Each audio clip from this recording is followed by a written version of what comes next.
అందరికీ నమస్కారం. Welcome to మనం టీవీ. నేను మీ పవన్ బేస్వాడ. మనతో పాటు ఉన్నారు అడ్వకేట్ సాయి కృష్ణాజిత్ గారు. సార్ నమస్తే. నమస్తే అండి. ఇప్పుడు చూస్తున్నాం, తెలుగు రాష్ట్రాల్లో సంచలనం రేపిన అఘోరి వ్యవహారం మరొక మలుపు తిరిగింది. తననే మొదట పెళ్లి చేసుకున్నారంటూ మరో మహిళ ఇప్పుడు మీడియా ముందుకు రావడం అందరికీ తెలిసిన విషయం. ఈ నేపథ్యంలో ఆ మహిళ మిమ్మల్ని ఎలా అప్రోచ్ అయ్యారు, దీంట్లో లీగల్గా మీరు ఎలా ప్రొసీడ్ అవబోతున్నారు?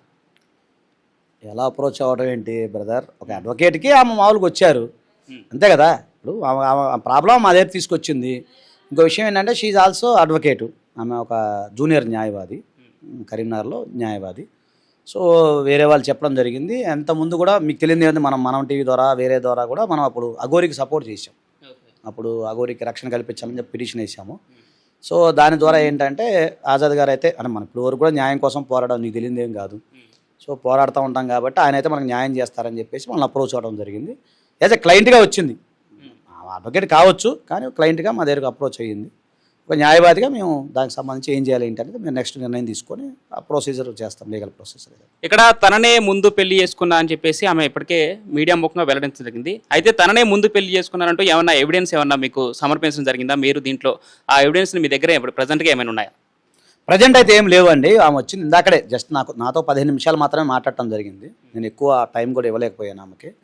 సో ఆమె ఇప్పుడు మళ్ళీ వాళ్ళ ఇంటికి వెళ్ళి అవి ఎవిడెన్స్ తెమ్మన్నాను. ఇప్పుడు మీ విషయం అనే కాదు, ఏదైనా జనరల్గా ఏ పిటిషన్ ఫైల్ చేయాలన్నా సర్కమ్స్టాన్స్ ఎవిడెన్స్ కంపల్సరీ కావాలి కదా, ప్రైమా ఫేస్ ఎవిడెన్స్ కావాలి. కాబట్టి ఈ ప్రైమా ఫేస్ ఎవిడెన్స్ తీసుకురమ్మా అని చెప్పాను. సో ఆ పెన్ డ్రైవ్లో అవి తీసుకొస్తానని చెప్పారు ఆమె. కొన్ని ఫోటోలు కూడా ఉన్నాయంట ఆమె దగ్గర. సో అవి రాగానే మేము దాన్ని బట్టి అక్కడ కంప్లైంట్ చేయాలి, ఏ విధంగా కంప్లైంట్ చేయాలనేది మేము ముందుకెళ్తాము. ముందుకెళ్ళి దాన్ని బట్టి ఆమెకి ఏదైనా న్యాయం ఏ విధంగా చేయాలి ఏంటి అనేది నేను ఆలోచించి మళ్ళీ నేను ఫర్దర్గా మళ్ళీ మీకు ఇన్ఫర్మేషన్ ఇస్తాను. ఆల్రెడీ తనతో మాట్లాడారు మీరు? మాట్లాడండి, మీరు లేట్గా వచ్చారు. తన పేరు కానీ ఊరు వివరాలు కానీ? తమ్ముడు నువ్వు ఇప్పుడు రైట్ టు ప్రైవసీ కావాలని మీకు ఎట్లా అడుగుతావు అబ్బా? ఒకటే అది మీకు సంబంధం లేని విషయము. రైట్ టు ప్రైవసీగా నేను అడుగుతాను. నాకు లాయర్గా ఆమె ఫేస్ చూశాను. ఆమె స్కాప్ కట్టుకుంది కదా, మేము మా ఆఫీస్లో కూర్చొని ఆమె ఫేస్ అన్ని వివరాలు చెప్పింది. ఆమె ఐడి కార్డు, అడ్వకేట్గా ఐడి కార్డు అడిగాను, ఆమె చూపించింది. సో అవి మాకు సంబంధించిన విషయము. సో మీకు ఆ బాధితురాలి యొక్క సంబంధించిన విషయం అనేది రివీల్ చేయకూడదు, అంతే కదా. ఓకే, ఇక్కడ ఆల్రెడీ మీరు తను అడ్వకేట్ అని మీరు చెప్తున్నారు. ఈ నేపథ్యంలో మరి అఘోరిని పెళ్లి చేసుకోవచ్చా లేదా, ఇవన్నీ లీగల్గా ఓకేనా కాదా అనే విషయాలు తెలియకుండా ఆమె పెళ్లికి ఎలా సిద్ధపడింది, ఒక అఘోరిని ఎలా పెళ్లి చేసుకుంది అనే విషయం మీరు అడిగారు అతన్ని? అడిగాను. ఏం చెప్పింది? అడిగాను. అయితే ఏంటంటే మీకు ఒక విషయం చెప్పాలి. 2 జనవరిలో 30 తారీఖు ఏదో చెప్పారు, జనవరి 1వ తారీఖు పెళ్లి చేసుకున్నాడు అని చెప్పింది. కానీ అసలు అఘోరి ఎప్పుడు ఈ ఛానల్లో ఫేమస్ అయినప్పుడు మీకు పరిచయమా, అంతకుముందు పరిచయమా నేను అడగడం జరిగిందండి. అడిగితే అక్టోబర్ నవంబర్లో ఆమె మాకు పరిచయము. ఓకేనండి. సో ఎక్కడ పరిచయం అంటే వాళ్ళది ఎంత ఒకటే ఊరు. ఆమె కరీంనగర్, ఇతను కూడా మంచిర్యాల అనుకుంటా. సో అక్కడ మాకు పరిచయం అంటే ఆ విధంగా మేము పరిచయం చేసుకున్నాం తప్ప ఇక్కడ మీడియాకి అప్పుడు ఇంకా ఫేమస్ అవ్వలేదు ఆమె అని చెప్పారు వాళ్ళు. సో ఇప్పుడు మొత్తం గ్యాదర్ చేస్తున్నాం, ఎవిడెన్స్ అంతా వస్తుంది, అంతా ఫోన్లో ఉన్నాయంట, అవన్నీ తీసుకొని కడిగించాలి కదా, అన్ని ఫోటోలు కడిగించిందో రేపు మేము కంప్లైంట్ ఇస్తాము.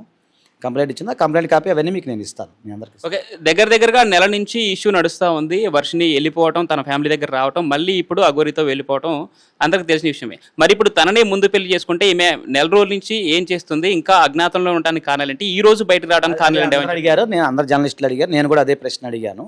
భయం, బికాస్ ఆఫ్ భయం. అంటే ఎవరి వల్ల భయం? అతని వల్లే భయం. అంటే అఘోరి వల్ల ఏమన్నా ప్రాణహాని ఉందని? ఉండొచ్చు ఇట్ మేబీ కదా, ఉండొచ్చు. దానివల్ల బయటపడి నేను అడిగితే అదే అడిగారు. నా భయం అండి, నాకు అందుకే రాలేకపోయాను. మరి ఈ రోజు ఎవరి ధైర్యం, మీరేమైనా ధైర్యం చెప్పారా? నా ధైర్యం కాదు, రుద్రగిరి స్వామి, శివస్వామి ఉన్నారు, శివరుద్రస్వామి గారు, ఆయన సపోర్ట్ వల్ల వచ్చారు.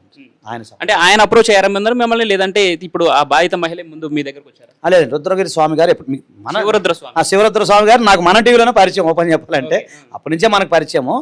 సో ఆయన ఎప్పుడు మాట్లాడుతూ ఉంటారు, మన ఛానల్లో పరిచయం. అప్పటి నుంచి మాట్లాడుతాం. మన దగ్గర కూడా వచ్చారు 2-3 సార్లు, వేరే దాని మీద వచ్చారు. సో జనరల్ రాత్రి ఏమన్నారంటే ఇట్లా ఒక అమ్మాయి అడ్వకేట్ ఇట్లా అంట పెళ్లి చేసుకున్నాడంట అని చెప్పి రాత్రి చెప్పారు ఆయన. సరే సార్, మరి పొద్దున్న స్వామీజీ రేపు రండి, మనం ఎవిడెన్స్ తీసుకునండి అని చెప్పాను. సో నేను ఇక్కడ ఆఫీస్కి వచ్చాను, మన ఆఫీస్కి వచ్చాను. ఆయన సడన్గా వచ్చారంటే ఈ మీడియా అనేది నాకు తెలియదు, నిజంగా చెప్పాలి. నాకు మీడియా ఆల్రెడీ ఇంతకు ముందే ప్రెస్ మీట్ జరిగిందనేది నాకు తెలియదు. సడన్గానే మన మీడియా మిత్రుడు మీవాడే ఫోన్ చేసి లింక్ నీ పేరు చెప్పాడు రుద్రస్వామి అంటే, నేను ఇప్పుడు లైవ్లో చూశాను, ఛానల్ లైవ్లో చూస్తే ఇక్కడ మళ్ళీ అంటే రుద్రగిరి స్వామి శివరుద్ర స్వామి ఏమన్నారంటే మీ ఆఫీస్కి వస్తున్నాను సార్ అన్నారు. అంటే నేను మీడియా అనుకోలేదు, మామూలుగా వాళ్ళు ఇద్దరు వస్తున్నారేమో మాట్లాడి నేను అంతా చూద్దామా అనుకున్నాను. సరే మన మీడియా మిత్రులందరూ కూడా వచ్చి ఉన్నారు. సో ఆమెతో మాట్లాడిన టైం అయితే మాకు ఓపెన్గా చెప్పాలంటే నేను నా క్లయింట్తో మాట్లాడే టైం అయితే దొరకలేదు నాకు. సో మళ్ళీ మేము ఫ్రెష్గా ఇప్పుడు మాట్లాడతాం, రమ్మని చెప్పారు సాయంత్రం. ఇప్పటికే అఘోరి చాలా మంది దగ్గర డబ్బులు తీసుకొని ఒకవేళ రిటర్న్ డబ్బులు అడిగితే బెదిరించడం జరుగుతుందని చెప్పేసి చెప్తూ ఉన్నారు. మరి ఈమె దగ్గర కూడా తను తాళి కట్టి తన్నే తీసుకుపోయి వెండి తాళి కూడా తీసుకుపోయారు, రిటర్న్ తీసుకుపోయాడని చెప్పి ఆమె చెప్తుంది. మరి ఈమె దగ్గర డబ్బులు కూడా ఏమైనా వసూలు చేసినట్టు ఏమని చెప్పింది? ఉన్నాయని చెప్పింది, ట్రాన్సాక్షన్ దానికి సంబంధించిన ప్రూఫ్ ఉన్నాయని చెప్పింది. ఇప్పుడు ఇస్తుంది, అది కూడా ఇస్తాను. ఫైనల్గా పెళ్ళైనట్టు ప్రూఫ్, ఎలాంటి ప్రూఫ్లు మీ ముందు ఉంచబోతున్నారు? అంటే ఫోటోలు అవి కదా సార్, పిల్లంటే అదే కదా, ఫోటోలు అవి ఉన్నాయని చెప్తున్నారు. వాళ్ళ మావయ్య గారు చెప్పారు, ఆ అమ్మాయి చెప్పలేదు. అమ్మాయి ఇన్నాడు సడన్గా వెళ్ళిపోయింది. మావయ్య గారితో ఇప్పుడు మాట్లాడతాను నేను, ఆయన తీసుకొస్తాను సార్ అన్నాడు. మీరు లంచ్కి వెళ్ళి రమ్మని చెప్పి అప్పుడు వస్తే సాయంత్రం వస్తారు, సాయంత్రం 6.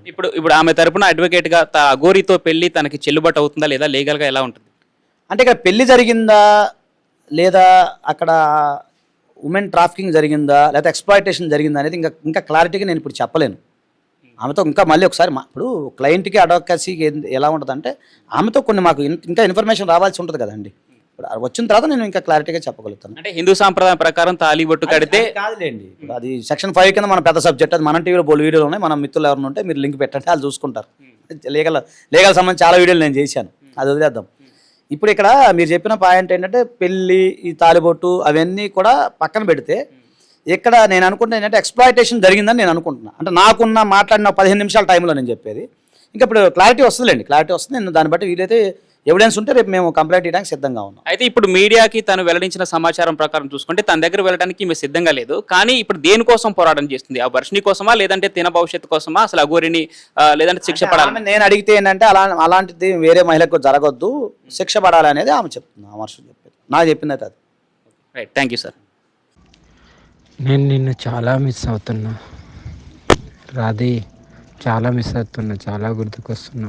బట్ ఏం చేస్తాం, కానీ నేను వచ్చుడితోనే అయితే నీకైతే తాళి కడతాను Radhi. Love you, miss you, love you. నాతో నవ్వట్లేదమ్మా, చాలా పెయిన్గా ఉంది హార్ట్లో. నీకైతే ఎప్పుడు నేను ఈ ప్రేమనైతే నీ నుండి మన ఇద్దరం జీవితాంతం ఇలా కలిసిమెలిసి ఒకటే ఇంట్లో ఉండాలని నా కోరిక.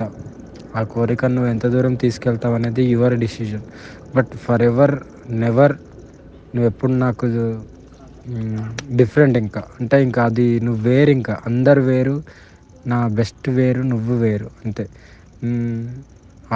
నీ లెవర్ వేరు, ఇంకా అంతే. నీకు తాళి కట్టిన తర్వాత నీకే అర్థమవుతుంది నా ప్రేమ. సరే నా ముద్దుల పెళ్ళమా, నువ్వు ఎట్లా అంటే అట్లనే. నీకు ఎక్కువ కష్టపడకు, నీకు చూడు, నీకు అయినంత వరకే చూడు, నేను వద్దంటలేను, ఓకేనా? అరే మాధవ్, నేను మాట్లాడతాను, సాయంత్రం మాట్లాడతాను. నేను నిన్ను చాలా మిస్ అవుతున్నా రాధి, చాలా మిస్ అవుతున్నా, చాలా గుర్తుకొస్తున్నా. బట్ ఏం చేస్తాం, కానీ నేను వచ్చుడితోనే అయితే నీకైతే తాళి కడతాను Radhi. Love you, miss you, love you. నాతో నవ్వట్లేదమ్మా, చాలా పెయిన్గా ఉంది హార్ట్లో. నీకైతే ఎప్పుడు నేను ఈ ప్రేమనైతే నీ నుండి మన ఇద్దరం జీవితాంతం ఇలా కలిసిమెలిసి ఒకటే ఇంట్లో ఉండాలని నా కోరిక. ఆ కోరిక నువ్వు ఎంత దూరం తీసుకెళ్తావు అనేది your decision. But for ever never నువ్వు ఎప్పుడు నాకు డిఫరెంట్. ఇంకా అది నువ్వు వేరు, ఇంకా అందరు వేరు, నా బెస్ట్ వేరు, నువ్వు వేరు, అంతే. నీ లెవర్ వేరు, ఇంకా అంతే. నీకు తాళి కట్టిన తర్వాత నీకే అర్థమవుతుంది నా ప్రేమ. సరే నా ముద్దుల పెళ్ళమా, నువ్వు ఎట్లా అంటే అట్లనే. నీకు ఎక్కువ కష్టపడకు, నీకు చూడు, నీకు అయినంత వరకే చూడు, నేను వద్దంటలేను, ఓకేనా? అరే మాధవ్, నేను మాట్లాడతాను, సాయంత్రం మాట్లాడతాను. నేను నిన్ను చాలా మిస్ అవుతున్నా రాధి, చాలా మిస్ అవుతున్నా, చాలా గుర్తుకొస్తున్నా. బట్ ఏం చేస్తాం, కానీ నేను వచ్చుడితోనే అయితే నీకైతే తాళి కడతాను రాధి.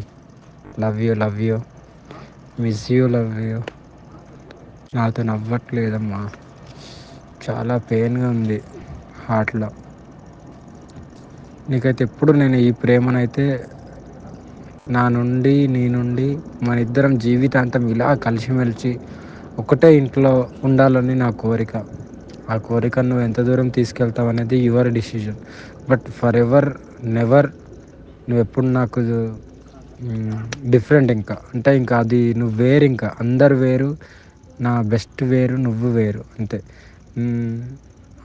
నీ లెవర్ వేరు, ఇంకా అంతే. నీకు తాళి కట్టిన తర్వాత నీకే అర్థమవుతుంది నా ప్రేమ. సరే నీ నా ముద్దుల పెళ్ళమా, నువ్వు ఎట్లా అంటే అట్లనే. నీకు ఎక్కువ కష్టపడకు, నీకు చూడు, నీకు అయినంత వరకే చూడు, నేను వద్దంటలేను, ఓకేనా? అరే మాదేవ్, నేను మాట్లాడతాను, సాయంత్రం మాట్లాడతాను.